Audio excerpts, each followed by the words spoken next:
I'm going to call this City of Boulder Planning Board meeting for March 4th, 2025 to order. All members of the Planning Board are present. Mark McIntyre is not here, but he's joining us shortly. So we're going to go ahead and get started with public participation, and I'll pass it over to Vivian to read our rules. Thanks, Vivian. Thank you. Thanks, Thomas, for pulling them up. Good evening, everybody, including members of the public. My name is Vivian Castro Wooldridge, and I'll just be helping with facilitation of open comment tonight. We don't have any public hearings, and I'll just read these rules. The city is engaged with community members to co-create a vision for productive, meaningful, and inclusive civic conversations, and this vision supports physical and emotional safety for community members, staff, and board commission members, as well as democracy for people of all ages, identities, lived experiences, and political perspectives. And we have more information about the vision on our website. Next slide, please. And I'll just read some examples of rules of decorum that are in the Boulder Revised Code and other guidelines that support the productive atmosphere's vision, and these will be upheld during the meeting. All remarks and testimony shall be limited to matters related to city business. No participant shall make threats or use other forms of intimidation against any person. Obscenity, racial epithets, and other speech and behavior that disrupts or otherwise impedes the ability to conduct the meeting are prohibited. And we ask that participants wishing to speak identify themselves by first and last name. Next slide, please. And as I mentioned, there's no public hearing later in the meeting, but we do have open comment. And if you're joining us online, you can raise your virtual hand by clicking on the raised hand icon. If you're joining by phone, you can do that by pressing *9. And Thomas is in the room in case there's anybody who wants to speak in person. So those are the rules, and I'll just take a look at online participants and ask that if people do wish to share some comments, go ahead and raise your hand. Thomas, anybody in the room? We don't have anybody signed up to speak in the room. Thank you. Okay. Then we'll just go ahead and each person will have 3 minutes, and we'll start with Lynn Siegel. Please go ahead, Lynn. I'm confused. It says public hearing items number 4, but you say there is no public hearing. So I can talk about the demolition impact fees. Apologies, if somebody can just clarify that. I looked at the agenda and did not see a public hearing, but I could be wrong. Yeah, it just says it on the packet number 4. There's no public hearing. But it says there, it doesn't describe the item, so. There's no public hearing, so go ahead, your time. Gotcha. Okay, sorry.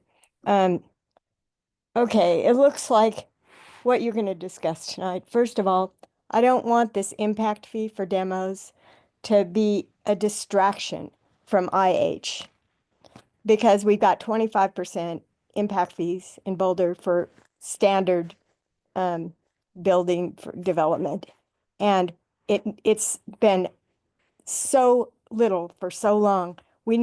By now, we need at least 140% impact fee to really be a true impact fee for that. But that said, I do certainly approve of an impact fee. I mean, I can tell you, my favorite other board is Landmarks Board. And the reason I love Landmarks Board is that then I have backing about Planning Board and the council when I see these places being destroyed. I can quote to you, I can remember their names. 1015 Juniper, a nice little cottage, a bungalow.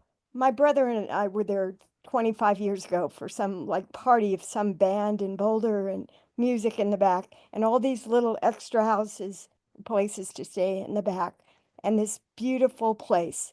And it's on the confluence zone. So the developer argued that they couldn't move it, appropriately, or remediate anything. It had a huge full basement that you could live in also. So it was over 1,500 square feet and was an affordable place. And they got their demo because of the flood zone. And basically, and it's going to be a 10 or $12 million place. And that just doesn't work in Boulder. You know, we've already got the homelessness way out of control. You know, the same thing with 2206 Pearl. You know, it's a commercial space being developed, given subsidies to develop into these little tiny compartments. I mean, what we're now doing now up at CU and the students moving into town are 5-bedroom apartments up at what was going to be the homeless shelter at 777 Broadway. 5 bedrooms. Well, they're effectively making it quote unquote affordable, but the developer's laughing all the way to the bank, aren't they? Because they have the same common facilities for that apartment, maybe a little bit more, but basically the same, than for a 3-bedroom or a 2-bedroom apartment. And they're renting by the bedroom. This is obscene what's happening in Boulder. We've got to do everything to stop it. We've got to have inclusionary zoning way up and definitely have this impact fee, a much bigger impact fee than even this person that did the study is implying. Got to stop. Done. Thank you for joining us. If there's anyone else who would like to speak for open comment, please go ahead and raise your hand.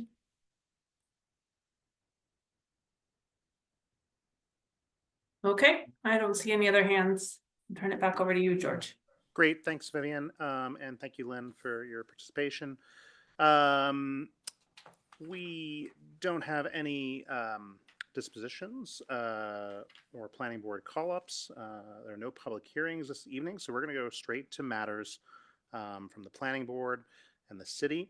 And the matter that we're going to be discussing tonight is a discussion of findings of a completed Nexus study on the impact of demolitions of smaller houses and replacement by larger houses, and the impact of significant additions to existing single-family homes. The Nexus study is necessary for the city to pursue affordable housing linkage fees tied to the impact of these types of redevelopments. And with that, I'm going to pass it over to city staff for their presentation. Okay, good evening. Thanks for the introduction. So as you said, the item tonight is a discussion of findings of a recently completed Nexus study on the impacts of demolitions of smaller homes and replacement by larger houses, and the impacts of significant additions to existing single-family homes. The Nexus study is necessary for the city to pursue an affordable housing linkage fee tied to the impact of these types of redevelopment. And the intent tonight is just to present the study and sort of open it up for discussion before we embark on implementation. So just for an agenda, I'll be talking about some of the background on the project, a little bit of background on the inclusionary housing methodology and other affordable housing tools. We all have a couple examples. We can talk about trends, and then we have Andrew Ratchford here from Gruen and Associates. He's going to do a little presentation on the study as well, and then we're open for any questions. So the need to examine these types of projects was initially identified as part of the update to the inclusionary housing program in 2023. And at that time, it was identified that the removal of smaller, more relatively affordable homes and replacement with large, expensive homes was a gap in the inclusionary housing regulations. Similarly, substantial additions also effectively replaced more affordable homes with larger, more expensive homes. And this type of development is not, it's not subject to inclusionary housing, and it's not required to contribute to affordable housing in the community. So an impact fee could potentially address these gaps and also ensure some equity in how residential developments contribute to affordable housing in the community. It would be a charge or a fee per square foot basis, similar to how we calculate cash in lieu for inclusionary housing. And in terms of legal requirements, the city does need a Nexus study to quantify the impacts of new development on affordable housing and also to justify the fee levels. So based on the direction we received from the IH update, we selected Gruen and Associates in October of last year to do the research and analysis services. And that's where we are. So just to give a little background, the city does have several tools that generate affordable housing in the city, including annexation, inclusionary housing, short-term rental taxes, and other local funding sources. The city does have an impact fee on non-residential development that was adopted in 2015. Those fees are assessed based on defined rate categories, also on a square foot basis.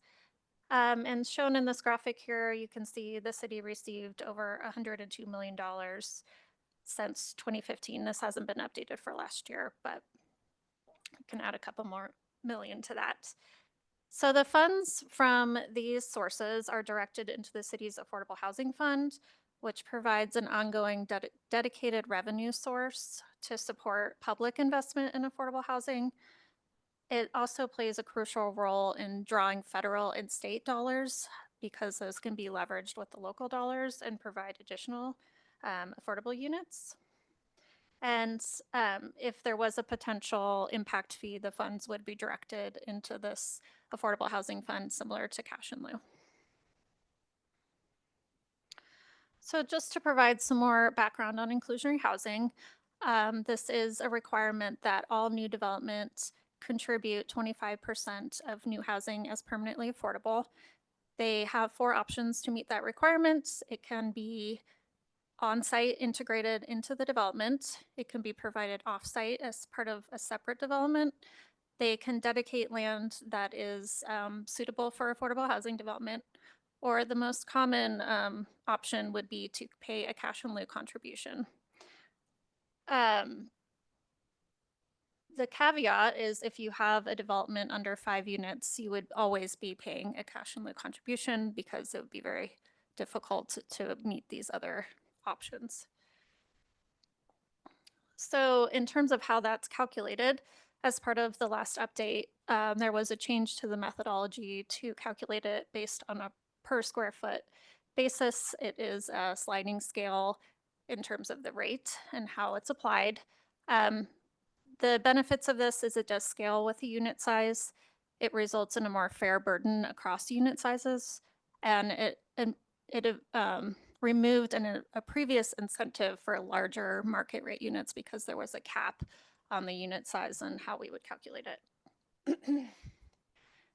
So all that said, there is a waiver in the inclusionary housing regulations that if you remove a unit and replace within 3 years, you are not responsible for meeting inclusionary housing. So as a result, almost all newly constructed single-family homes in the city are exempt from inclusionary housing.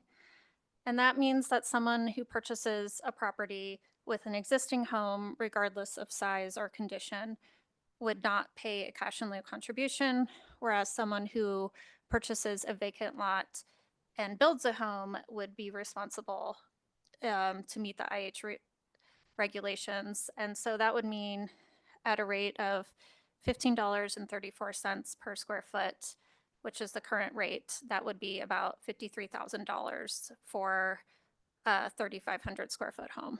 So there's a substantial difference in what the requirements are. So just to sort of give an example of that, this is in North Boulder. You can see the parcels shown in blue and orange were previously developed as a single property with a single family home built in the 50s. The home was demoed and the property was split into 2 lots. And this was developed with single family homes. So the lot in orange received a waiver to IH, paid no cash in lieu. The parcel in blue was required to pay the contribution. So you can see just some of the inequity in how residential development on a smaller scale meets the requirements. This is another more extreme example of a large lot redevelopment. So it was, you can see in the upper left-hand corner, it was an approximately 3,000 square foot home built in the 50s as well, demolished. The replacement home is approximately 8,500 square feet, and they would have paid $130,000 to cash in lieu, but they received a waiver. Just to address additions, here's another example of an addition that was not required to pay towards affordable housing. This was about a 1,100 square foot addition to add a second story. In terms of trends, there is a relatively steady amount of these projects annually. As you can see here, the majority of homes are exempt from inclusionary housing, but it's not a huge number of projects that would be impacted by an impact fee.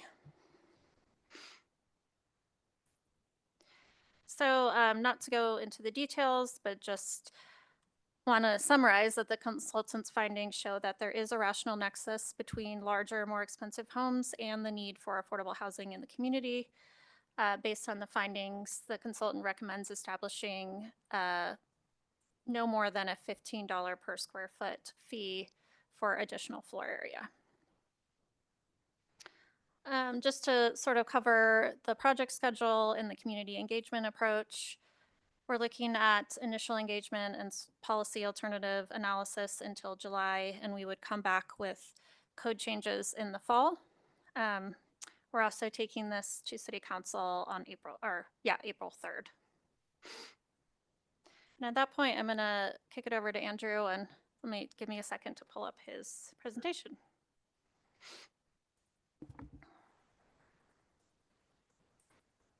Nope, it doesn't want to stop sharing. Oh,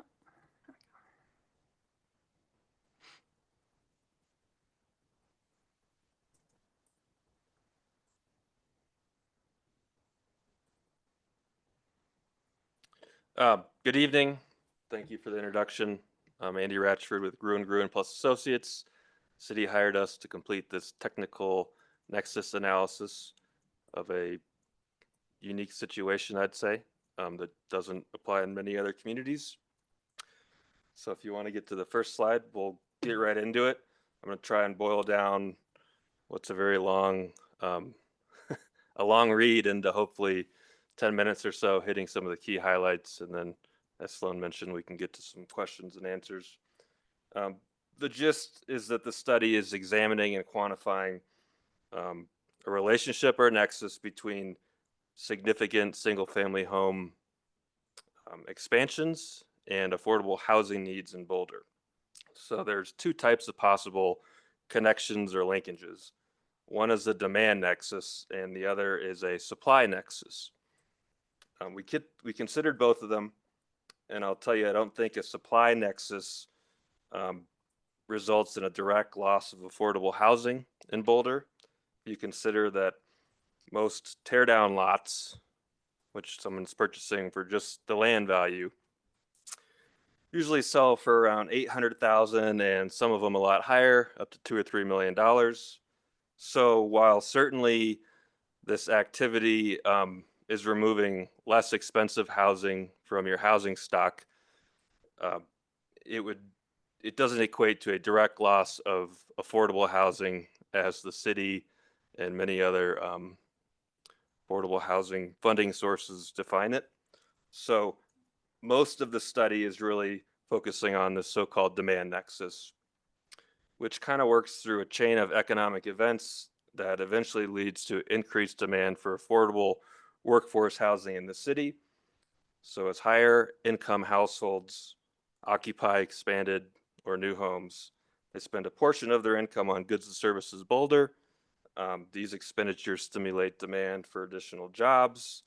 And then as additional employment opportunities become available, you experience an increase in workforce and demand for housing to serve those workers.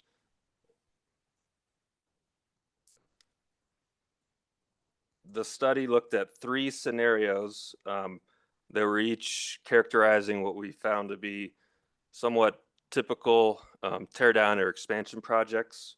I won't get into all the details about floor area ratios and whatnot, but the gist is that we've got three scenarios that add anywhere from 600 square feet to an existing home up to 2,500 additional square feet, which would be a larger lot tear down. The new or expanded homes are estimated to increase in value by about 900,000 up to 3.5 million. And I'd reiterate that that is indeed the increase in value. So let's take the first column, or scenario A, which is kind of a smaller tear down and replacement. Someone purchases a 1,200 square foot home for a little over $1 million. Again, this is the land value or the lot value.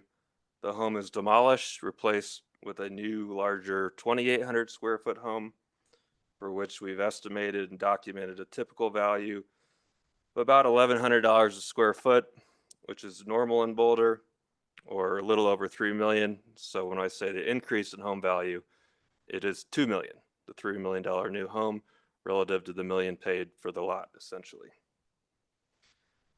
Next, the nexus analysis is estimating the average annual incomes required to purchase these homes, which are about $200,000 to $650,000 higher than the income that would have been required to purchase the homes they're replacing. So if you're following me so far, we've basically estimated and established two connections. One being that new or expanded homes do in fact sell for considerably higher prices than the homes they're typically replacing. And two, that these new homes are more likely to be occupied by higher income households. So if you get to the third or fourth row up in this table, we're now getting into how you quantify how these higher income households contribute to additional spending, jobs, and workforce in Boulder based on an economic impact analysis of these prototypical projects. We're estimating that anywhere from a little less than one job to a little more than two jobs is likely to be created in Boulder for each one of these typical expansion scenarios. The last step in this long math equation is basically to translate additional jobs in a workforce that is resulting from these projects into affordable housing units needed to house these workers. This calculation factors in things like household sizes, commuting assumptions, as well as income levels. The bottom line result is that we estimate anywhere from about 0.15 to 0.45 units of affordable housing. It's not all housing, it's just affordable housing at less than 120% of area median income would be generated from these three prototypical projects. The estimates that I just reviewed, meaning 0.14 to 0.47 units needed, reflect an assumption that 2/3 of the workforce generated from these higher income households and the expanded homes they're occupying, that 2/3 of the workers would live in Boulder and 1/3 would commute in. That's a much higher share of resident workers than you have today, but we're being conservative and factoring in the reality that some workers, whether it's for lifestyle preferences or other economic reasons, aren't going to live in Boulder. Next slide. So we've quantified how many units of what type are needed. The next step is to quantify what it would cost to basically provide those affordable housing units. That's where a gap analysis becomes relevant. And this analysis is quantifying the difference between a typical market rate unit in Boulder and a affordable unit at different income levels. So essentially, for purposes of quantifying an impact fee, what I mean is we're basically estimating the one-time subsidy or capital amount that would be required to house workers. And I'm talking about modest, smaller existing housing units. These are 1 and 2 bedroom townhomes, rental units, not detached single family homes. So let's consider an example of a affordable ownership unit that would be affordable to a household at 80% of the area median income. We're estimating there's a typical gap of about $220,000 for each one of those affordable units relative to the market price for an existing unit in Boulder. Consider that the average resale price of 1 and 2 bedroom townhomes or condos over the last year has been about $540,000, while an affordable purchase at 80% of area median income would only be roughly 320. So that's where we get this gap of around $220,000. Overall, considering the full spectrum of affordable units needed at different income levels and so forth, the overall gap is estimated to be about $100,000 per affordable unit. And this is because gap amounts tend to be lower for rental units as well as ownership units that would be attainable to a higher income level. Next slide. So the last step is basically multiplying the estimated needs by the gap amounts I just reviewed. For a smaller lot tear down and replacement, which again is scenario A up here, the maximum fee amount is about $25,000 per expanded home, which would equate to about $15 per square foot of added living area. The maximum fee for a larger project, which is scenario B, is estimated to be $44,000, or roughly $18 per square foot. And the maximum fee for scenario C, which is just a smaller home addition, is $14,000, or a little more than $20 a square foot. And I would say that the reason the fees per square foot differ slightly isn't because we're trying to get into the weeds or recommend that you have different fees that apply to different size projects. It's just because we're being consistent with the secondary data we're referencing in the report so we can credibly defend it. And there's minor differences in assumptions such as household income to home value ratios and stuff like that. But the gist is for each one of these projects, the maximum fee, again, you could have a lower fee, but the maximum fee is roughly 15 to 20 bucks a square foot. Yes, sorry. Before I get into what we're recommending, thought it'd be helpful perspective to go through a couple examples. We spent some time trying to find other communities similar to Boulder's economic makeup and size that do have impact fees for the kind of projects we're talking about. And the short answer is that the list is pretty small. There's no uniform methodology to have this kind of impact fee. To give you some perspective, Evanston, Illinois, on the North Shore of Chicago has a demolition tax that applies to any home that's 50% or more demolished, and it's just a fixed rate of $16,000 per project, whether it's a 2,000 square foot home or 8,000 square foot home. Denver has linkage fees. It's not a direct analogy to what we're talking about, but it applies to any project with less than 9 units, which does include tear down and replacement of a home. They exempt home additions that are smaller than 400 square feet in size, and the current fees are about $5 to $8 per square foot. Not going to review Los Angeles. It's in the report. Aspen has mitigation fees that apply to these kind of projects. There's a somewhat nuanced formula that applies to different types of projects depending on how much space is demolished, but the gist is that the fees are high, roughly $40 to $45 a square foot for expanded or new homes.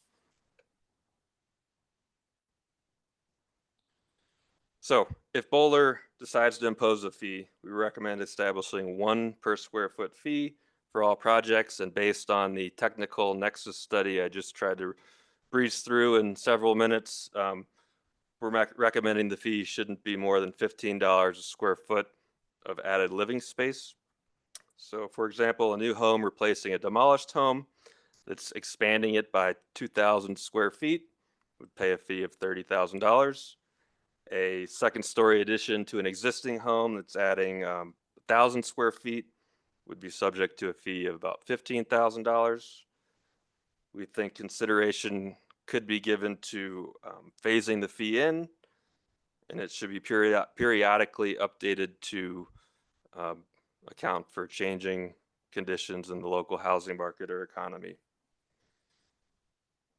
We suggest limiting the fee to new construction or alteration permits that are resulting in no more than 500 square feet of added living area. In addition, we suggest that a nexus or impact fee policy should exempt accessory dwelling units. And we would encourage the city to make some exceptions for replacement of homes that are lost or partially destroyed to disasters, wildfires, floods, and so forth. Let's go to the last slide here. Based on the number of home replacement or expansion projects that at least historically have occurred in Boulder in a typical year, the imposition of the recommended $15 square foot fee is likely to provide around $1.2 million in annual funding for affordable housing. I won't go into the comparisons, but again, for some perspective, this is the fee in Boulder, if adopted at $15 a square foot, fairly comparable to Denver, higher than fees apply in some other communities on the West Coast, but still significantly below somewhere like Aspen. So that's my formal presentation. I think we're happy to try and answer any questions you have.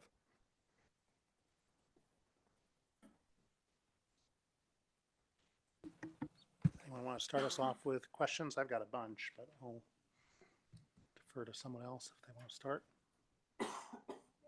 Sure. I'll start sort of high level, which is just a question around, is it the city's position that we are required to, whatever impact fee we decide to layer on, we're required to do this with inclusionary housing? We talk a lot as a planning board and as a city around middle income housing. And what's interesting about what's happening here is this isn't taking out affordable housing. This is taking out maybe middle income, higher middle income housing out of reach of any middle income, more likely. So the question is, has anyone thought about that? And granted, we may not have a program to put it into yet, but this might be the opportunity to actually use this money for a program that we've been dying to do something about. Yeah, I feel like there's two questions there. So the first point you had, just to make it clear, inclusionary housing does not need a nexus study because it is based on the city's ability to enact zoning. So this is a little bit different. And I think in terms of how the money is utilized would be a policy decision. So that, I'm sorry. And I didn't introduce myself when I presented. I'm so sorry. I'm Sloan Walbert. I'm the Inclusionary Housing Program Manager. So yeah, in terms of how we utilize the money, I think that's a policy discussion that we'll have to have. I'll try to be brief with a few more questions because I'm sure there are others that have a lot more. Again, more of a city question around, I think the study is really interesting. Do we have related studies to the other developments that we're doing? Is that planned? Like apartment buildings, commercial buildings, these impact fees are very interesting on how you've tied them and how you've put them together. Does the city have a plan beyond this study to try to look at what else we have going on in the city? So no. And the reason for that is because they fall in under inclusionary housing. And when we did the update a couple of years ago, we did have a feasibility analysis that sort of looked at pro formas of each different type of project to make sure that it was feasible. So we have information on the feasibility, but not based on like a impact fee. Well, I guess my question is, do we know, because I thought what was really interesting in this, whether it's directionally correct, at least, of as things get redeveloped, we're creating more demand in our system and the need for more workers, the need for more people. And the question that I always have is, are we put like on our commercial impact fee, are we, is our commercial impact fee actually satisfy or achieve that incremental worker impact that we're creating by developing these projects? And do we have information like that, like this study? Oh, well, so for the non-residential impact fee, it is based on a Nexus study. It is, it's, I don't know, how many ever, 8 years old. So I mean that we could update that to kind of see the impacts. I don't know, Kurt, if you have anything to add. Good evening, Kurt Fernhaber, Director of Housing and Human Services. So there is a citywide project that will be rolling out over this next year, which will look at all fees throughout the city, not just related to development. It's part of the financial strategy of the city. So that it's anticipated that all of those things could fall under the umbrella of that work. But Sloan is correct that we do go back occasionally, after a few years, typically you'll do another Nexus study for these types of fees. I have two more specific questions and I'll let someone else. The first is, I saw that the fee that was proposed, I know that other fees in the city also have like some kind of escalator for CPI, et cetera, annually. Is that what's also being proposed here? Because I didn't see that. So we don't have a proposal yet on that. That would be another policy decision, but that is our sort of typical. But I mean, in both the commercial linkage and the other one, we have it already, right? We have some kind of escalator. We have an escalator. I'm trying to remember what the metric is, but it's a measure of inflation that increases annually. And then my other question was, my understanding is this is for net new square footage, right? That's the way it's, so why exclude disaster housing? Because if someone has a 3,000 square foot house that's burned down and they build a 4,000 square foot house, why are we not proposing there be a net new impact fee there? It was our consultant recommendation. I'm not sure that we've gotten into the level of detail of figuring out how many projects would have been exempted if you make it this way and then the home is rebuilt substantially larger. I mean, one of the suggestions we've made is that if a home is only increasing marginally in size by a couple hundred square feet, that wouldn't apply to these projects, given it's harder to substantiate this nexus the smaller and smaller you get. And there's also the consideration of administrating the fee to every small project. So Right, but you have that built in because that's a 500 Correct. square feet or less, right? And Mhm. so in the scenario that I'm talking about, it would be, and that happens too, right? The houses burn down, Sure. 2,000 square foot house burns down, 4,000 square foot house goes up. The same kind of demographic shifts would happen most likely in that scenario, I would imagine, if you extrapolate from your presentation. So just curious, why exclude that? it's a good question. I have to get back to you. Okay. Mathematically, you're right. Okay. It would be identical. I think the idea is to provide some lenience for Got a household that had their house burned down legitimately and not insurance shenanigans. I'll see my. Yeah. Thank you. So George hit a number of my questions, so I will be brief. So one question I had is these scenarios that you worked on, scenarios A, B, and C. How was the 10,000 foot lot size threshold chosen that's separating those scenarios A and B? And what in particular is happening at that threshold in the data? So the way we came up with the scenarios is we basically looked at waiver cases from the, what do you call it, Affordable Housing Review.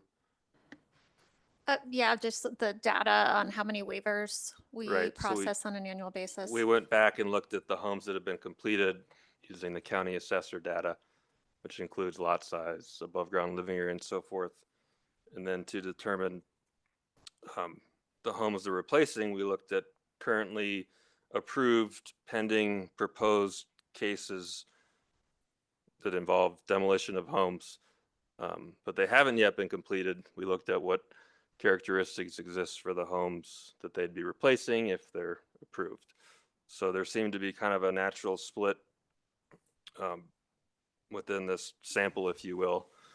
You have roughly half your projects are on large lots, 12 to 30,000. These tend to be more in North Boulder. And you have a set of demolished homes, replaced homes that are basically within 6 to 10,000 square feet. So there's not really any real magic for this demising line. It's just Okay. what Yeah, I was appears to be curious if you were happening. finding like actual Yeah. clusters of data, or if it even had something to do with the underlying zoning, right? Like we have different standard lot sizes and different zoning in the city. Is it something that correlates to that? We didn't look at that, but I think you could probably make an assumption that the larger lots are more of the RERR type of lots. The Okay. smaller lots are more the Yeah, RL I'm just one. curious, like how robust that categorization is. Like, could it be used to support a fee differential, right? Like you came up with different projected impacts of each of those two types of projects, scenario A, scenario B. Is that, are you drawing those categories in a way that could actually support a tiered fee structure? You could try and do that. That was part of the reason for going through the exercise, Okay. but I'm not sure there'd be Yeah. that No, much of I a understand that's difference. not the recommendation. I'm just curious how robust those categories are. Mhm. And then one more question about the data and the model here and the analysis. There's an assumption, if I understand correctly, there's an assumption in the analysis that basically the demand-inducing impacts of demolitions and rebuilds are somehow linear, right? That is that each additional square foot of house size that you add generates a set amount of employment-induced demand. Is that an assumption of convenience or convention, or does that actually reflect reality? Or are there somehow like thresholds at which even higher levels of induced employment demand sets in? I think I understand the question, so I'll try to answer it.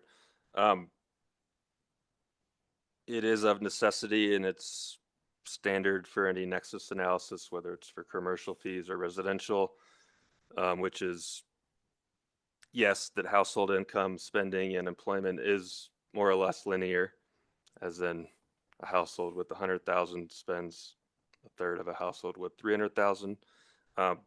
Certainly in reality, there's a lot of nuance to that, but we haven't surveyed households in Boulder. We're relying on secondary data to do this calculation.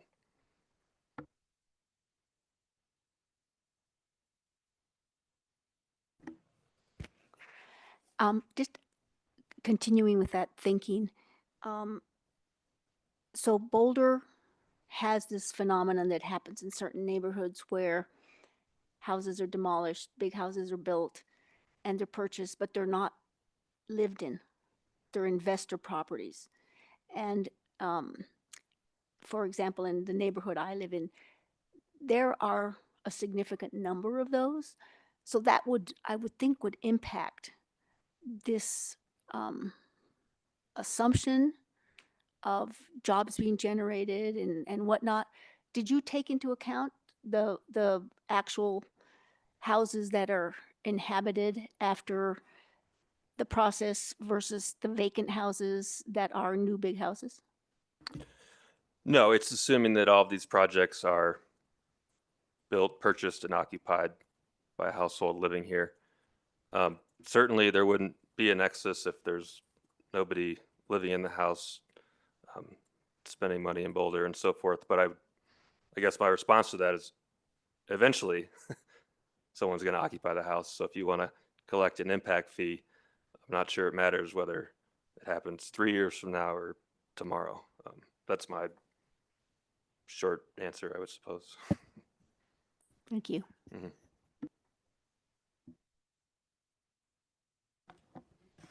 Hi, thank you both for the work that you've done and for the presentations. Just a few questions. So I think I understand the logic for there could have been a supply nexus, but you didn't find that because those homes were never affordable to begin with, those single family homes. This idea of the demand nexus, has this kind of analysis been proven in other communities? I know that our nexus study has to withstand legal challenge, and so I'm assuming that this has been done before and maybe withstood legal challenge.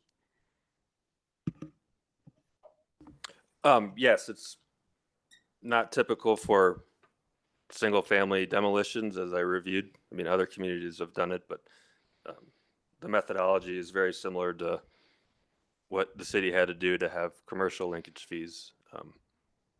So any city in Colorado, California that has housing impact fees has done a nexus study like this, and it's pretty standard methodology.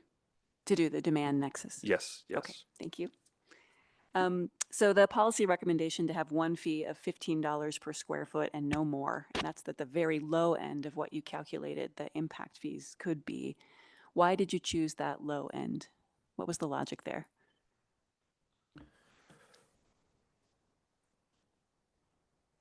So most communities that do have this, they won't set the fee at the so-called maximum. Again, for purposes of maybe avoiding it getting challenged. So we had these three scenarios to kind of bracket this range. And we're recommending the low end of the range, meaning the nexus and the fee could differ slightly, plus or minus 10%, given the circumstances of a particular project or home.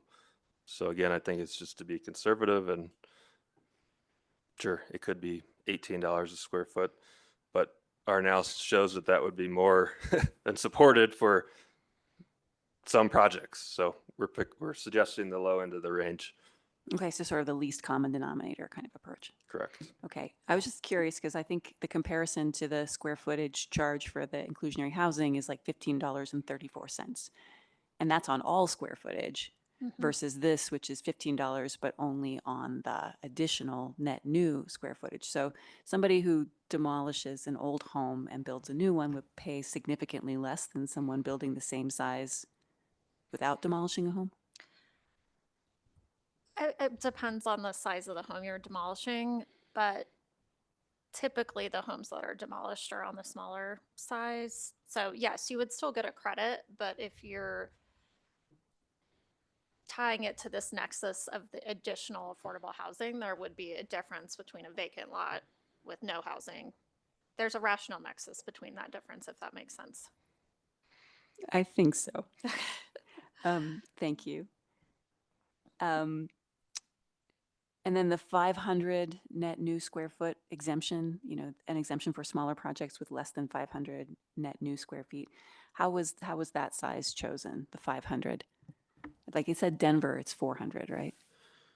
Sure. It was our best educated guess and suggestion.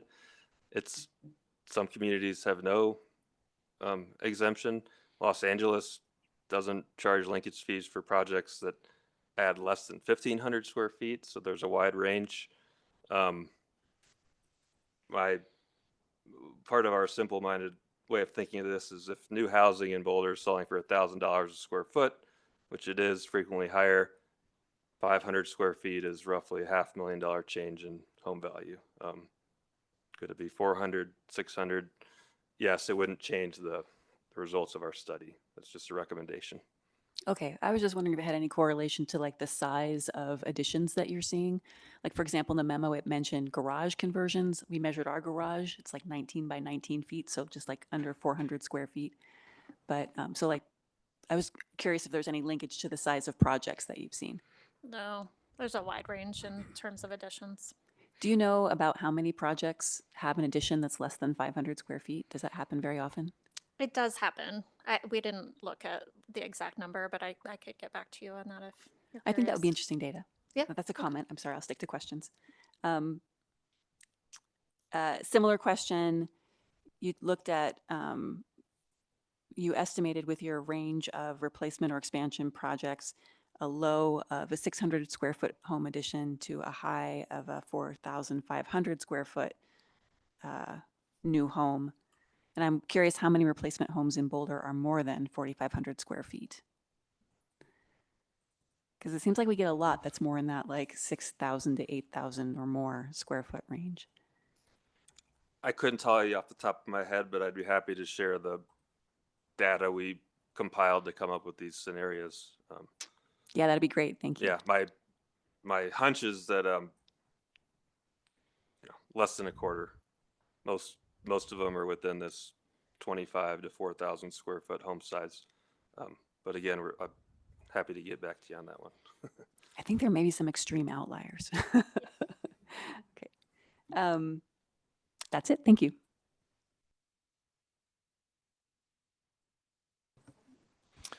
Hi, thank you. I have a couple of questions. Most of the questions got answered by my colleagues, got asked by my colleagues. The first question is on the gap analysis. So you were looking at both rental units in that case and for sale units. And so you calculated a capitalized cost for the rental units. And I'm just wondering what discount rate you used for that. Sure. So the example I reviewed earlier was for ownership, was a little more straightforward. For the rental, we compared market rents to affordable rents and capitalized the difference in monthly and annual rent at a 5% capitalization At rate. 5%. Okay. Great. Thank you. The next question is sort of a follow-up to what Laura was asking. Are you aware, and maybe this is more of a Christie question, are you aware of any legal challenges to any of these comparable fees that you've looked at?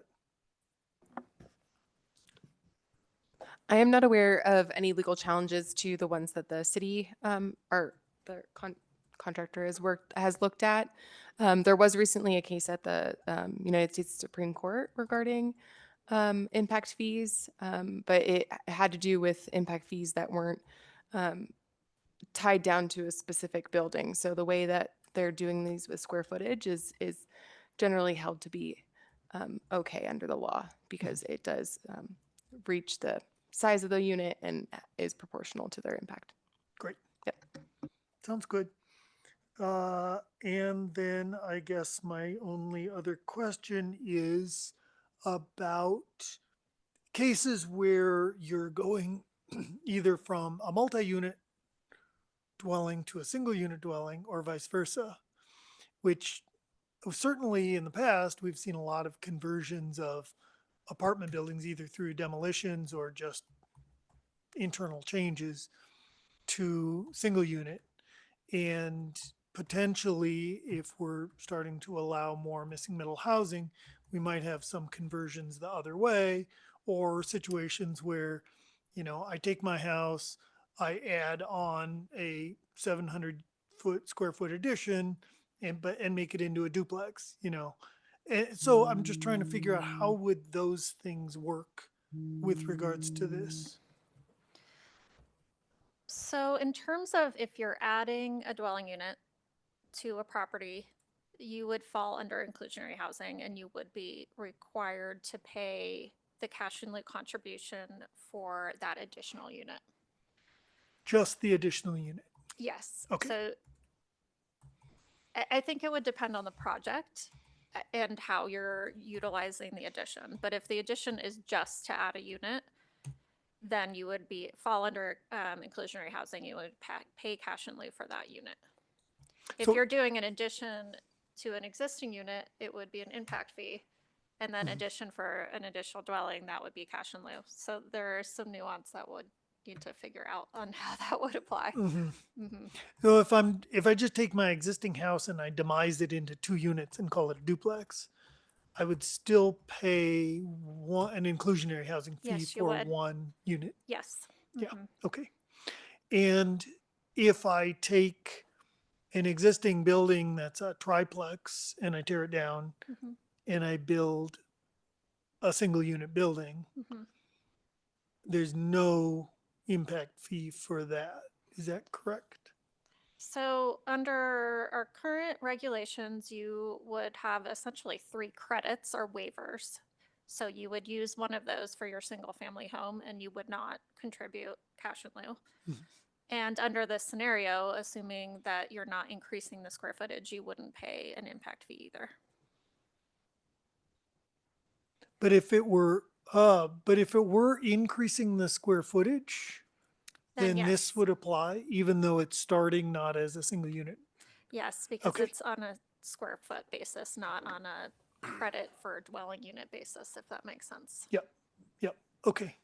Can I just ask a Thank you. quick follow-up Yeah, on yeah, that? I'm done anyway. So in the scenario you just described of a 3-unit building converted to a single-family residence, under the current regulations, there is no impact fee or inclusionary housing. Yes. Okay, well, that's, seems like an obvious loophole. Anyway, and there, even under this new regulation, the way it's proposed, because there would be, let's say it was a 1,000 square foot units, and I built a 3,200 square foot house, I would have to build a 3,600 square foot house for the net new of 600 to be included in this fee structure. Under this scenario, yes. Under this scenario. But I think that this sort of discussion is what we should think about as we start sort of writing the code language, is if there's certain circumstances that you want to make sure still apply. Can I follow up on that? Because I thought that was really interesting. So, sorry, because I misinterpreted what you were saying. So in Mark's example kind of clarified it. So I thought the way it was presented was up to a 500-foot addition. But if it was a tear down, you could build additional 500 square feet and still not have an impact fee in as proposed. Is that correct? Yes, that's the way we've calculated the fee amounts. That's helpful. And then around that, so the other thing is, it's really interesting, right? Because as these bigger homes are developed, a lot of them are developing ADUs. Those ADUs may or may not be rental. They're probably just for that house. And so the question would be, are we exempting the ADU plus an additional 500 square feet? In the scenario where let's say if I tore down, because I think math helps, if I tore down a 3,000 square foot house and I built a 3,500 square foot house plus a quote unquote 700 square foot ADU, would there be any fee under what's proposed? Hypothetically, no.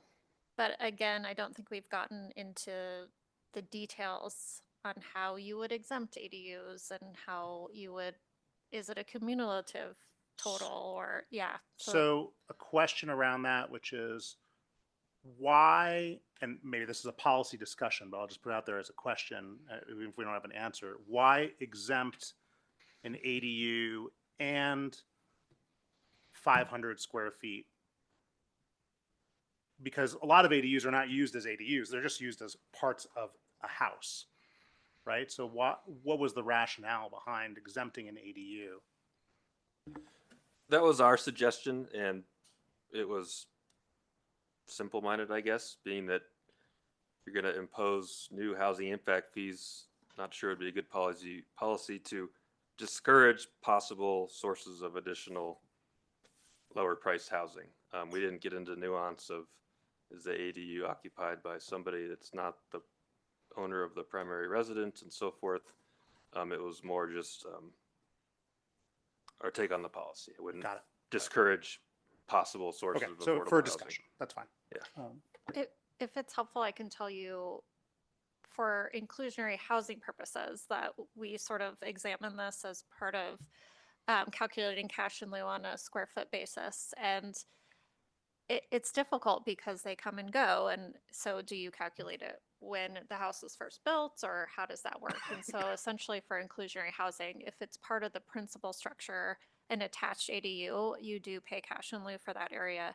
if it's a detached cash and, or detached ADU, you don't pay cash in lieu for that additional area. So there, it could be a way that you handle it through this as well. But a detached ADU, as I've seen in a number of my friends' houses, like it's just kind of like a pool house with a guest bedroom and a little kitchenette. Right? Yeah. So it could actually incur. Yeah. Anyway, I don't want to get into comments. Sorry. Go ahead. Mason, I didn't get to you yet. Do you have any additional? So I'm really curious about the public use micro data samples from the 2023 America Community Survey. This was used to determine the percentage of workers that are in the less than 80% AMI and the in between 80 and 120% AMI, right? And my understanding is that the data that you used is from the survey from 2023, looking at just Boulder, and this is purely a summarization of the data. Is that correct? It's for the geographic areas that are similar to Boulder's labor shed. So it's not just the city of Boulder, it's Broomfield County, Boulder County, parts of Jefferson County. And yes, it's a summation of the survey data designed to come up with estimates of workers by household income level, because I do know other Nexus studies have been challenged as they just assume a worker in one sector lives in a household with another worker in the same sector, and they're multiplying, construction wage times 2. It's a little more nuanced than that. So this is just an attempt to try and reflect that. Great. And those areas that were selected, was that meant to reflect the expected areas that folks are commuting from? Correct. Okay. And then I believe that this distribution of, hold on a second, let me ask one more before that question. How are the industries selected for that summarization? Because I think there's quite a few. I don't understand how these are rolled up and which types of jobs were selected for the summary. It's just summarizing the data by standard two-digit economic sectors. So Okay. we didn't pick and choose. This is just a standard. Just everybody. Yeah. So when you think about the types of jobs created by that additional income in the community, you assumed an even spread across all sectors that currently exist within. No, I referred to an economic impact model. They're called multipliers, and they express, for example, in this case, for every $1 million of new household income or earnings, how those expenditures ripple through the local economy. So the estimates of workers generated for those sectors is from that analysis, the multipliers. That's not us assuming it's uniform. So certainly most of the jobs created are in retail, trade, construction, leisure, and hospitality. Was that distribution in the report? I might have missed it. I believe it is. I'm going to pull it up and I'll be able to tell you. Okay.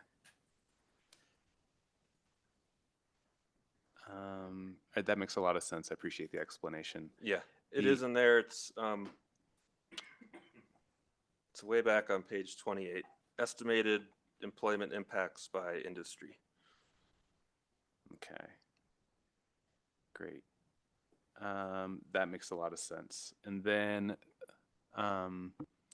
so based on that distribution in the area selected, the assumption is that the increase in jobs will be of that same distribution. So you will equally as likely to get a worker under 80% AMI as someone over 120% AMI, correct? I'm not sure I totally understand the question, but it's a two-step process. So, as I mentioned, workers Yeah. in some sectors are definitely more frequently members of lower income households. So if you have more jobs created in retail trade, yes, you end up with more lower income workforce households. If that, not sure I'm answering your question.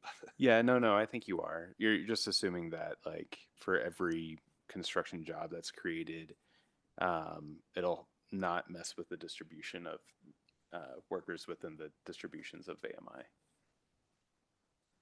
Or change that, I guess is a better way to say than mess with. Yeah, we're just making an estimate of income today and applying it to an estimate of workers generated in the future. So no, we're not getting that nuanced about how the local economy and so forth is going to change over time. Yeah, no, that makes sense. I appreciate the explanations. This is really cool. I've never seen an analysis like this, so I appreciate all that you did here. The only other question that I had was that hasn't already been asked is there a reason that a sliding scale fee was not part of the recommendations?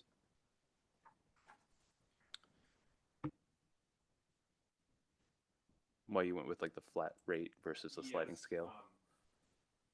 Your mic, you just turned your mic off. Sorry, I'm going on and off here. I'll just keep it on. Our suggestion for simplicity, and again, as being able to defend this nexus and the calculations, was that sure, in theory, you could have a sliding fee, but as we've kind of showed, it's not going to slide very much, and the directionality might get confused about, do smaller projects pay more per square foot, less per square foot? I'm not sure it would be. We just didn't recommend it, but yeah, it doesn't mean you couldn't do it. Understood. All right. Yeah, I appreciate your time. I had a question related to what Mason was talking about. Could you bring that slide up with the different house scenarios, A, B, and C, or with the 1,600 square foot?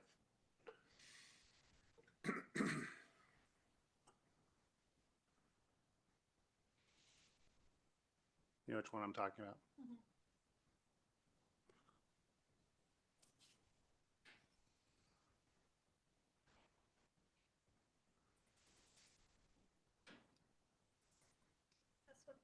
Yes. All right. So, oh no, there was one with salaries. There was a different one. Oh, yeah. Okay, so that's the difference. Okay, so in scenario, let's just take scenario A so I can understand it. So the different scenario A, you get a 1,600 square foot house. It's being demoed. You're adding a certain amount of square footage, and then you're adding 1,600 on top of that. And you've got, and that is a difference in annual income for that particular property of 360. What's the base income assumed for that property then? Yeah, I can tell you this is all laid out in a series of tables. Let's see. What was the original square footage? The original square footage is a 1,200 square foot home. It's adding 1,600 square feet, so we're now at 2,800. 1.1 million is the sales price for the existing home if it weren't demolished. 3.1 million is the price for the new, bigger home. And the question about income, the base household income would be 260,000. 260, and so that's the 360 is on top of the 260. So we're Yes. talking about someone who $620,000 of annual income. So For scenario B, it'd be about $1 million of annual income. Okay, so super interesting. What happens in your study? What happens to the person that left this house? Where do they go? And where are they captured in the study? Like, where do they, like, they're assuming they move within Boulder, like, where's their demand and where do they exist? They moved to Johnstown.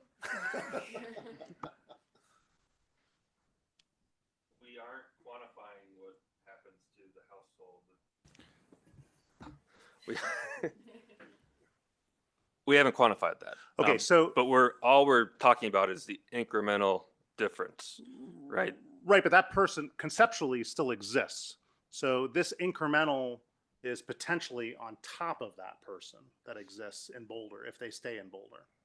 They have to go somewhere, right? I mean, that their demand doesn't go away. And then plus whoever moves in here and the incremental, assuming they're not moving. I mean, I know it's hard because they might be moving in town too. Right.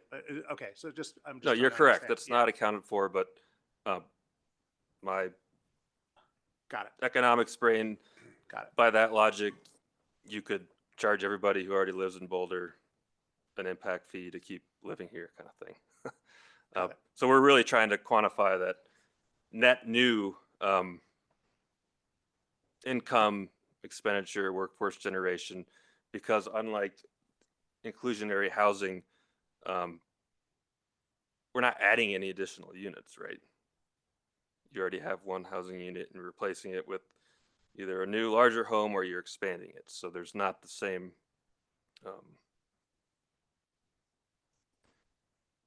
it's all incremental. There isn't any new households. They're just higher income.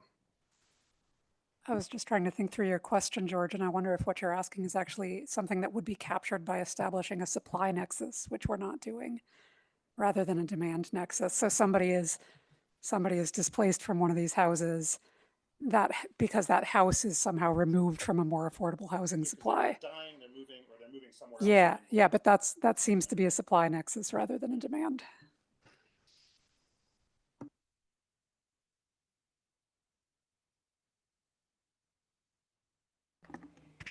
I'm sorry, Oh, I go did ahead. have one more.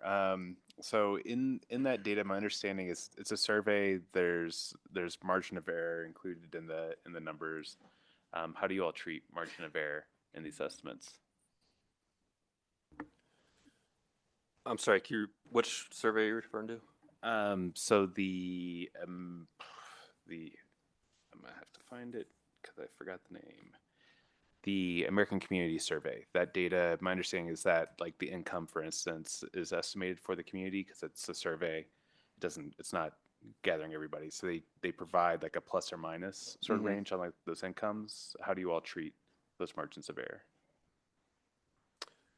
Everything that we're using here is our assumptions, or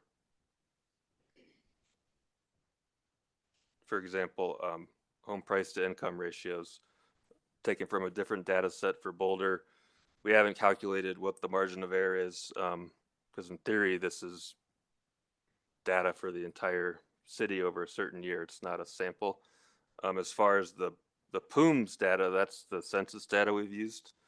We've applied the weights that they produce alongside these. So it's not just a raw survey, it's households at this income level or that income level are assigned different weights. So these are already weighted estimates. So off the top of my head, I couldn't tell you what the margin of error is, but it's how the census literally comes up with its own estimates. So yes, there is a margin of error, but we're comfortable using it.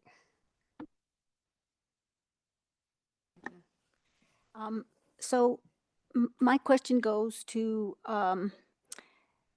there's an inclusionary housing waiver for developments with 4 or fewer units that are demolished and replaced. How does this impact fee play into the scenario where there are existing 4 units and they're demolished and a 20-unit project comes in there? Those original 4 houses, my understanding is they're subtracted out of inclusionary housing currently. Does this impact fee account for them?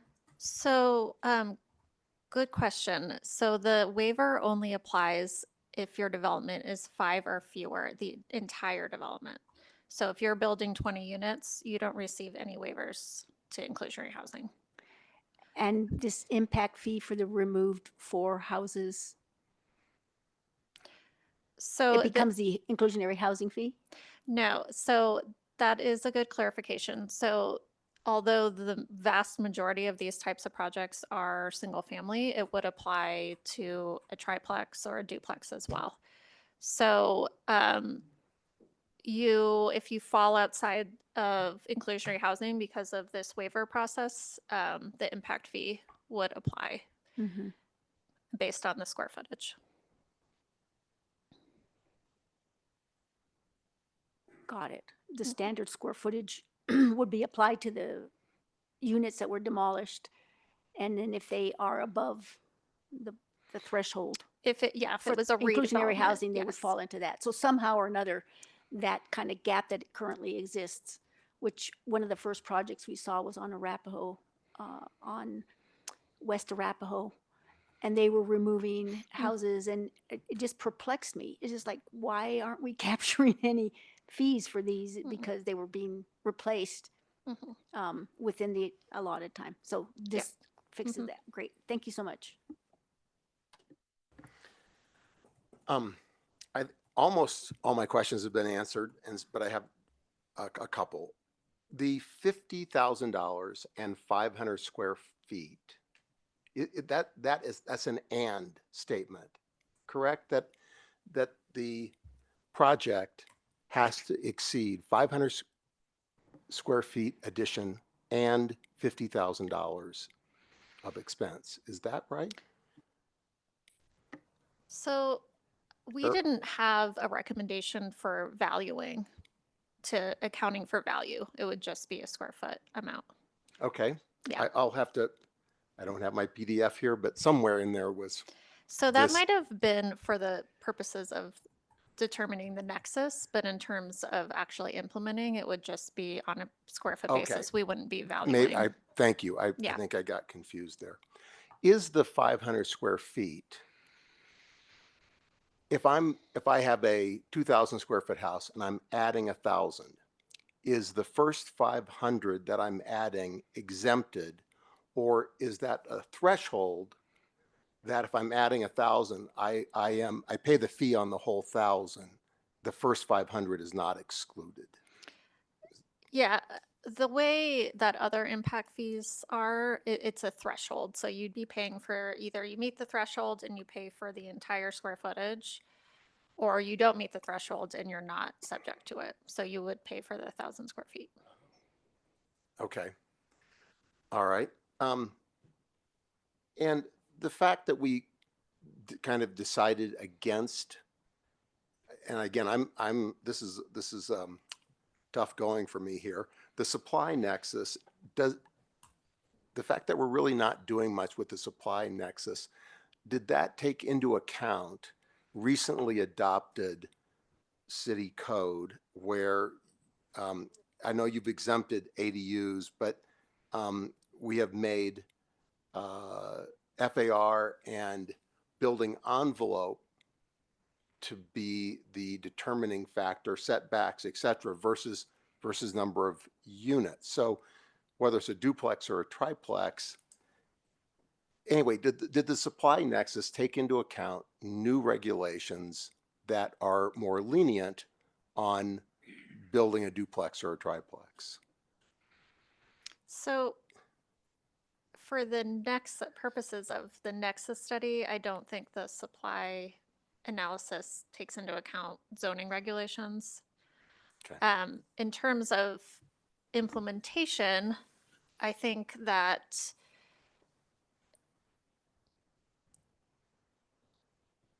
it just helps with that equity issue, because if you're building more square footage, hypothetically, you're creating the need for affordable housing. So I think that they sort of go hand in hand, actually, if that makes sense. That's it for me. Everything else is a comment. So just a quick follow on to that, and I'm sorry, my brain's a little slow tonight and maybe always. The idea for the supply nexus of taking the example that Kurt raised of you're taking a 2 or 3 unit dwelling unit building and turning it into a single unit, that's removing units from the supply, right? Did the supply nexus think about that at all? Do we see that scenario very much? That seems like that would be pretty uncommon given that we don't have a lot of duplexes or triplexes, but there'll be more in the future. Yeah, I think that's why, as we see very little of them. I think it was like 4 projects that received a credit of removing over 2 dwelling units. So it's very rare that we see that. For over a period of how many years? trying to remember what I sent you. It's about 10 years. Thank you. Yeah. Yeah, I would just elaborate that when we say we didn't dive into a supply nexus, we're referring to single-family homes today that become a larger single-family home tomorrow. Not when units are merged or split. And under the city's definition of affordable housing, I think, for example, an affordable price at 120% of AMI is, I'm going to speak from memory, 400 something thousand. We didn't find a single example of a tear down that sold for $400,000. So directly, no, you're not losing affordable housing. Indirectly, sure, there's all sorts of effects on the housing market, but we're not smart enough to quantify that in the form of a fee.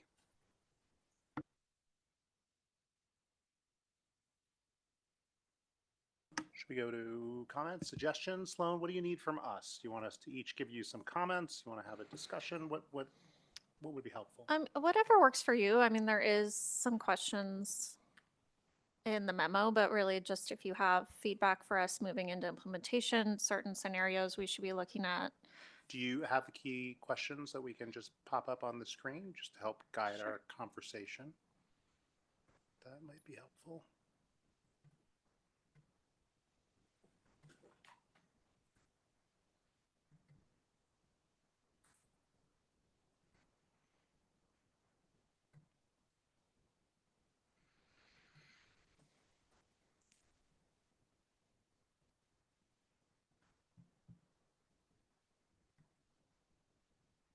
Okay. There we go. Great. Pretty basic. Yeah, it's pretty basic. What do you think? I don't usually go first, but my thoughts are organized. So if you guys are okay with that, Sure. Based on what we talked about. So overall, I agree with the kinds of ideas that you have. I think we should absolutely have some type of impact fee in the vein of what we're talking about. I think it can be refined quite a bit. I don't know if that's the right price per square foot. To me, it feels like it should be a little bit higher. That's an opinion. I do think whatever fee we impose, it should have an escalator like our other fees. And it should be consistent with other escalators that we use in the city, whatever they are. As far as the disaster component, I don't understand why we would exempt that because it's already a net new fee. And I think that's a great structure is the net new fee. So in theory, it shouldn't affect someone rebuilding their home in a disaster. I think that some thought should be put against collapsing the ADU and 500 square foot exemption into one. I think that there's whether it's 500 square feet, 700 square feet, 400 square feet, that could be inclusive of an ADU where someone wouldn't be paying an impact fee if they're choosing to build an ADU. My concern there is that people that are building larger homes, the ADUs are more likely an extension of their home rather than an actual additional dwelling unit that's going to be occupied by a lower income person, which I think is the purpose of why that's in here. So I would suggest the exemption might be a way to tackle both that with a square foot. And I like the idea of some square footage. If someone needs to add on, a bedroom to their house for an additional family member, et cetera, the ADU kind of accomplishes the same thing in different ways, at least in my view. And then I think a bigger picture for me, I welcome this as an opportunity to potentially take a different course in the city relative to the money and the fees that are generated. I know it's a drop in the bucket. We're talking $1.2 million. Even if we increase the fees, $1.5 million. I mean, it's not a huge amount of money, but I think that what we're talking about here potentially has some disproportionate effect into what is already sort of attainable or attainable middle income housing that's getting replaced by completely unattainable, as we saw by that salary thing. So I would suggest, and this is more of a policy discussion for council and the rest of the planning board, is that we consider trying to make a dent in middle income and using this money for something new to attack a problem that we have no tools in our quiver currently. So those are my comments.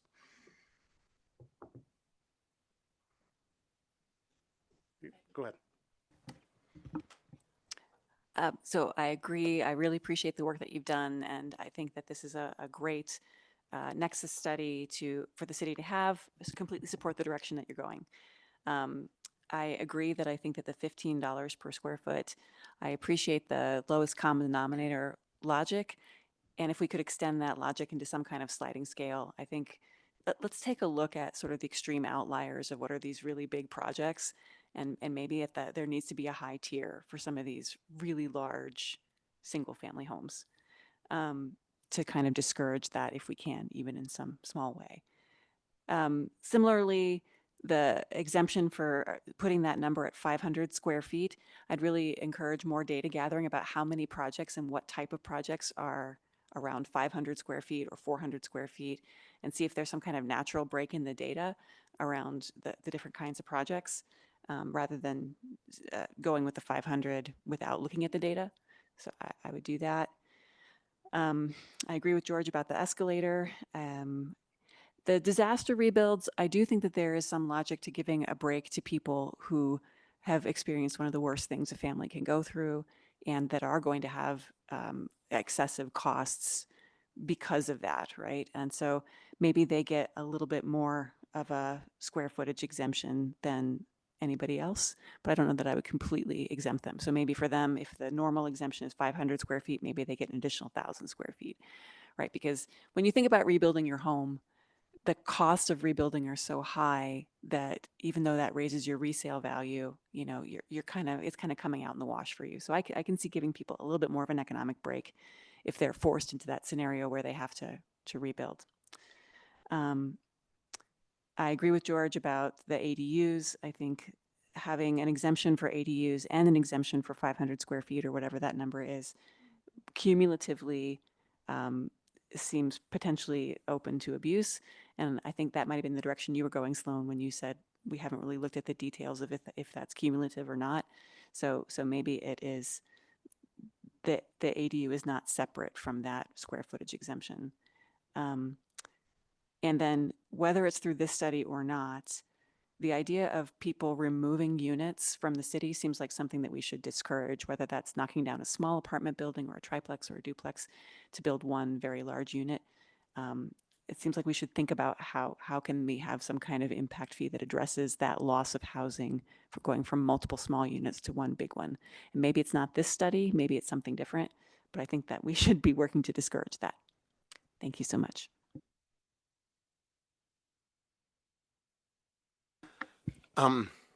So I'm really glad to hear that we're thinking similarly on this topic, and I usually am in favor of simplicity, and in this case I'm like requesting complexity, and it's complexity in terms of the whole thing needs to be more progressive, and it needs to be more thoughtfully progressive in the sense of, for example, you could have rather than a 500 square foot addition threshold, you could have a 250 square foot or 300 square foot exemption that everybody gets. First 300 square feet, no fee. The next 300 square feet or 400 square feet is at $10 a square foot. The next 400 square feet, that's at 20 or 25. The next 1,000 after that, 30. Because when I think about scenarios, I think about two possible scenarios. One is a family buys a 1,200 square foot house in Martin Acres, and they want to add 520 square feet. We charge them $15 a square foot. Another family, older couple with a lot of money, buy a 1,600 square foot house up 2 blocks down from Chautauqua on Bluebell, and they build a 4,600 square foot house. We charge them $15 a square foot. Those two scenarios, we need to encourage one and discourage the other. And so I just feel like, again, I know I'm talking about adding complexity, but a real progressive bent to this thing, I think would benefit everyone. And I think a small exemption, you know, from the get-go and a tiered pricing would do that. And I agree also that multiple units we need to discourage. And I don't know that it happens, but I know in my neighborhood there are multiple units that are at the end of their useful life that will go, and I wouldn't be surprised if they actually went into single family homes. So whatever we do, I think this is the time to do it. To multiple units need to be strongly encouraged to stay multiple units. And I think that, you know, when I looked at those numbers, we're more like Aspen than we are like LA. We are, and you know, Aspen is kind of has become unabashed about what they're doing about their housing needs. So those are my comments.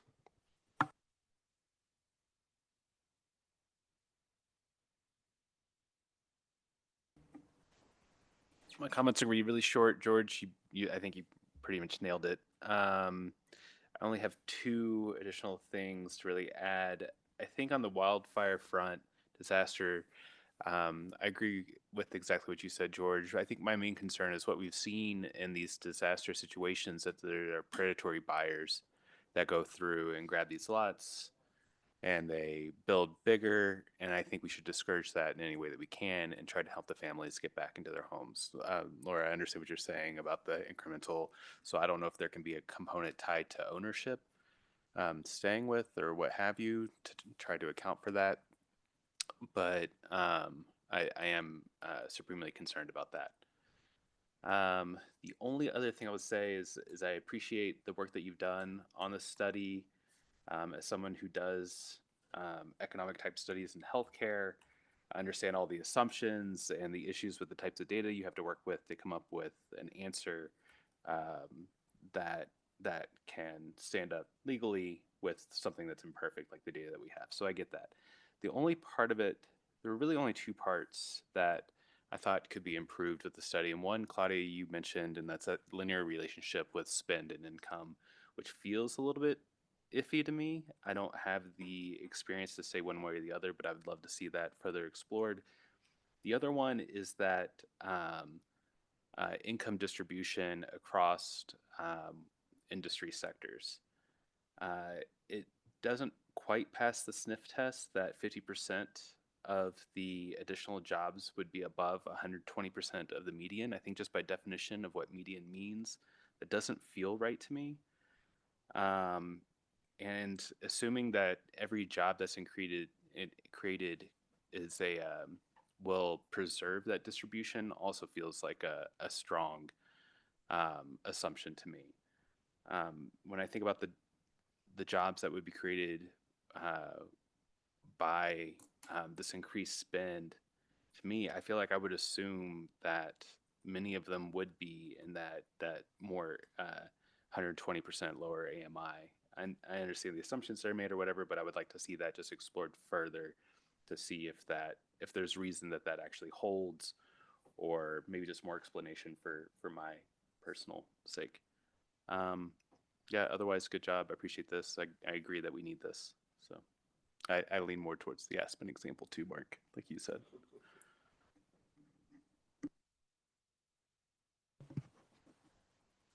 Hi, thank you again.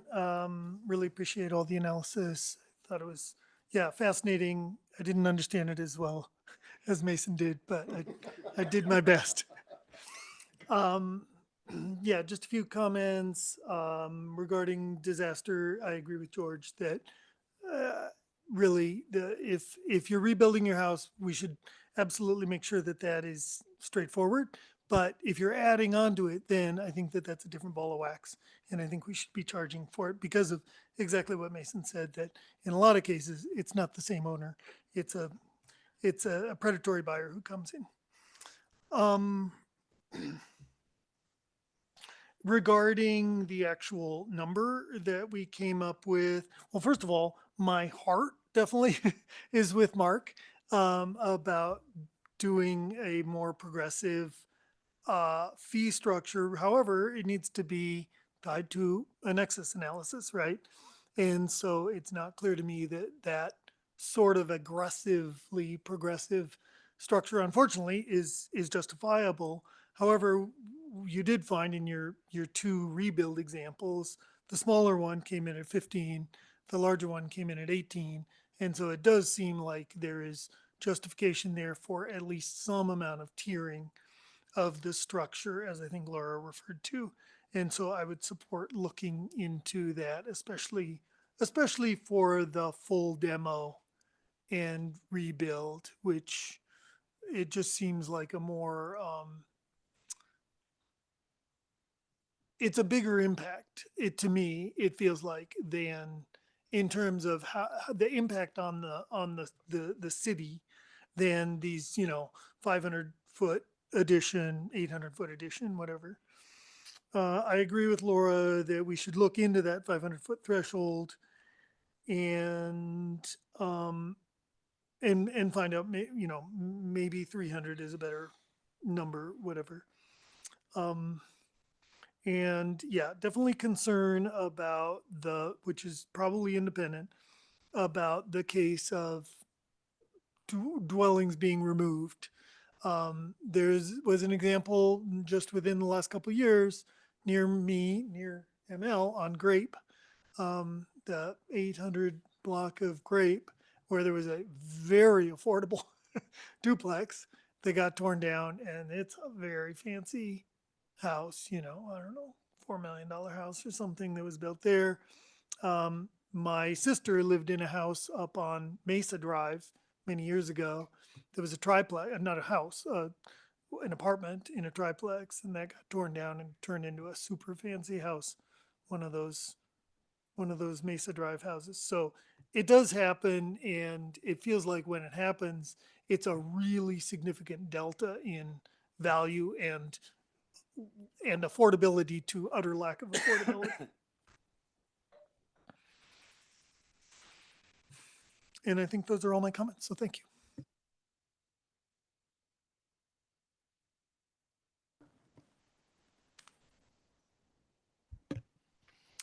So I may repeat some of my colleagues, and apologies in advance for that. The comments that I have are based on two goals or hopes that I do have for this project. And just to be clear about what those are, the first is to maximize the impact for our inclusionary housing fund over time. And to me, that means finding a sweet spot that generates significant revenue while avoiding legal challenge. And also that we avoid disincentivizing the construction of desired housing types, or incentivizing the destruction of desired housing types. So my specific comments then are as follows. Like many of my colleagues, I think that the proposed single fee, that $15 fee, seems to underprice a lot of the scenarios in play here. And that really does not feel like a good approach given the scale of our housing need here in Boulder, and given the fact that we're not able to use that supply nexus to address any of these impacts. So as you work toward an ordinance, I would really encourage staff to look for ways to bring up the floor, incorporate differential pricing, and or capture more building activity as we try to settle in on a price or a tier of prices. Regarding the exemption for disaster rebuilds, like several of my colleagues, I think this only makes sense if we are talking about an existing owner doing a substantially equivalent replacement construction. Disasters, unfortunately, are often followed by ownership changes and speculative activity, and I would not want us to set up a system that rewards upbuilding by providing exemptions in those cases. I do agree with the analysis that some kind of exemption for ADUs makes sense. Adding a small dwelling unit does raise somebody's property values and generate some profit, but it does also often directly contribute to our housing need. And the city has decided in other areas of policy that this is a form of construction that we want to incentivize. So I think it does make sense to have ADU exemptions. I was also going to recommend having a close look at impacts on potential duplex and triplex developments. I do understand that some of those would fall under existing inclusionary housing cash in lieu requirements. So for now, I would just say that as you go about in this next phase of engagement with technical experts, let's please make sure that we're considering how small multi-unit projects might be affected in either direction, right? So most of what we're talking about here is single unit to single unit, but the impact fee that we're talking about might ultimately apply to everything under that 5-unit threshold that we currently have. And since we have a stated goal of adding more of those small multi-unit dwellings in the city, let's make sure we are really clear about what's happening with them. And then one last comment, something that has not come up yet, but was listed in the recommendations. The study recommended phasing in these fees over time. And I have no idea what kind of timeline that would be. I have no idea if that is just standard language that gets put into these kinds of reports to give communities political cover. But I do want to go on the record as saying I think phasing seems pretty unnecessary given the size of these fees relative to the cost of the projects that we're looking at and the scale of profits being made on them. So if we are ready to impose an impact fee, let's just do it.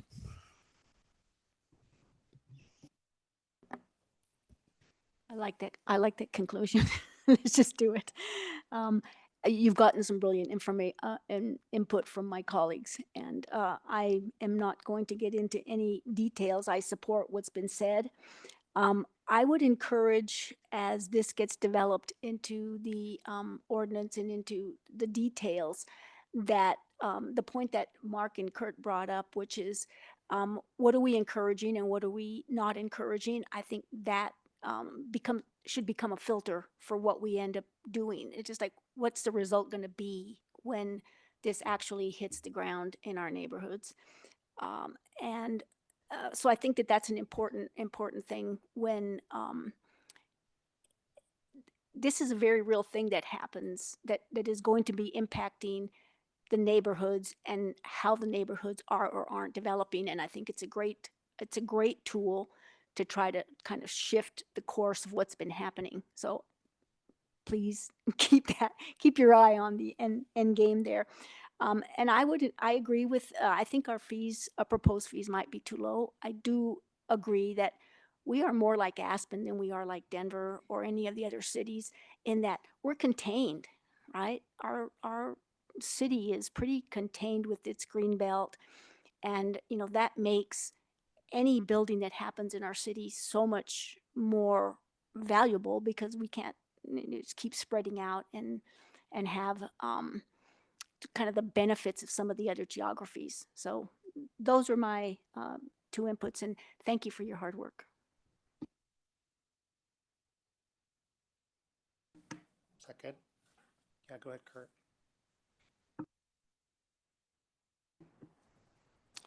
First, I want to thank you all for your input. It was actually extremely helpful, I think, as we develop this towards an ordinance. I did want to make one comment, George, you had at the beginning, which was sort of the nexus of the people who move out and what happens to those resources.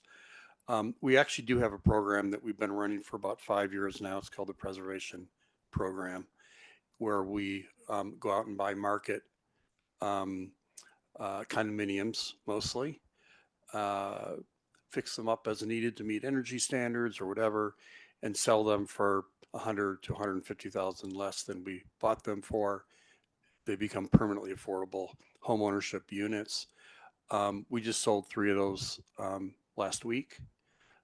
We added 7 units to our middle income ownership program this month. And so there are ways for us to do this, and I'm really hopeful that this resource will actually double the amount that we're currently spending on that program. Kurt, just a question on that. So that program, I mean, it's really interesting. So what AMI are you what are you targeting for that particular program? It depends actually on the units a bit. We're typically in the 90 to 100% AMI. I think we've gone as high as 110% AMI.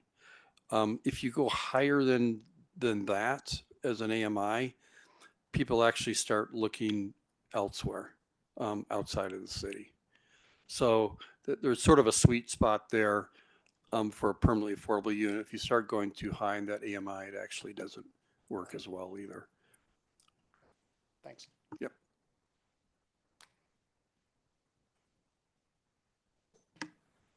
If we're good on that topic and you have everything you need, we will go to any other matters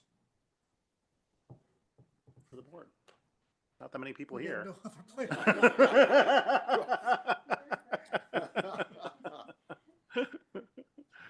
plan. Maybe just a calendar check. Yeah, as I'm to not what we sure have upcoming, if Charles has anything else online, but Okay. I did just want to raise that our next meeting is March 18th. And we do have the rehearing of the 2555 30th Street site review, which we are hoping to have a full board to review that. So please let me know if you have any calendaring conflicts with that. I'm sorry, the date on that meeting? March 18th. March 18th. And I'm sorry, did I hear that that's going to be a full rehearing? I thought it was a continuation.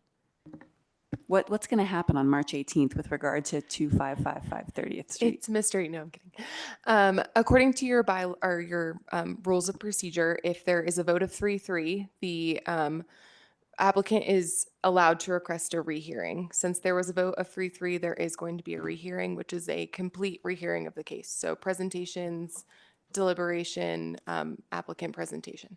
So that's what will be taking place on the 18th. Thank you.